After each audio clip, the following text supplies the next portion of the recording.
What if the United States made one unbreakable rule from the beginning of its history? America never fights in any war, not one. No Revolutionary War, no Civil War, no World Wars, no Vietnam, no Iraq. A superpower without ever firing a shot. At first, that sounds peaceful, even ideal. But the moment you remove the US from the battlefield, history begins to mutate in unsettling ways. The first and most shocking change happens instantly. There is no American Revolution. Without war, independence does not come through victory. It comes through negotiation, decades of diplomacy and political pressure. America becomes something closer to Canada, a self-governing British dominion, not a nation forged in rebellion. George Washington never becomes a general. No Valley Forge, no Yorktown, just treaties, letters, and delayed autonomy. The Founding Fathers aren't war heroes, they're negotiators. Then comes the War of 1812, and again, America refuses to fight. British troops never burn Washington. There's no second war for independence, no patriotic surge, no national myth of survival. Instead, Britain keeps its dominance over North American trade, and the young United States enters the global stage not as a rising power, but as a quiet, subordinate economy. Next, history hits a critical pressure point, the Mexican-American War. In our timeline, this war gives the U.S. Texas, California, Nevada, Arizona, Utah, and parts of Colorado and New Mexico. But in this timeline, neutrality blocks expansion. The United States refuses to invade. Mexico keeps the entire Southwest. California's gold rush enriches Mexico, not the United States. There is no American Pacific frontier, no Hollywood, no Silicon Valley. The United States becomes permanently Atlantic locked, a medium-sized nation boxed in between British Canada and Mexico. Then comes the darkest internal consequence. The American Civil War never happens. Not because the problem disappears, but because neutrality applies to internal war as well. Instead of ending slavery through force, the U.S. delays abolition for decades, possibly until the late 19th or even early 20th century, under international pressure. Neutrality protects peace, but at the cost of justice. American identity becomes permanently fractured.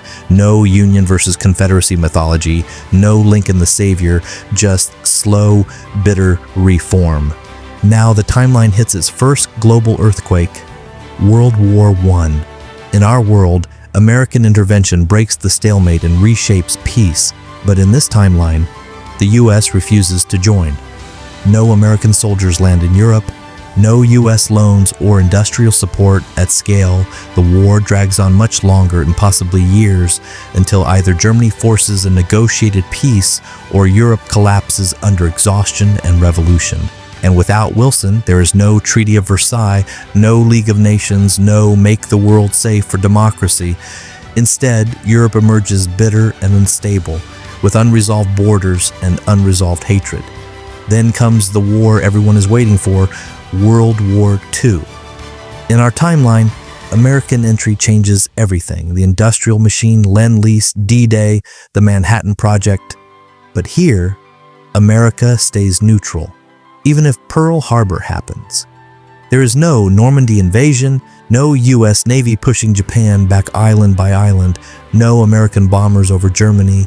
The Soviet Union fights alone against the Axis war machine, and without American tanks, trucks, planes, and logistics, the Red Army bleeds until collapse. Britain starves without U.S. supply convoys. In this alternate world, Hitler does not fall. Europe does. Meanwhile, Japan dominates Asia, creating a vast empire without U.S. resistance. And here is the most chilling divergence. There is no Manhattan Project, no atomic bomb developed in Los Alamos, no Hiroshima, no Nagasaki. Instead, nuclear weapons emerge later, possibly developed by Nazi Germany or Imperial Japan. The first nuclear detonation in human history may not be controlled by a democracy, but by an authoritarian empire planning global domination. This changes the next era completely. There is no Cold War as we know it. The world does not split between the US and the Soviet Union, because neither is a superpower.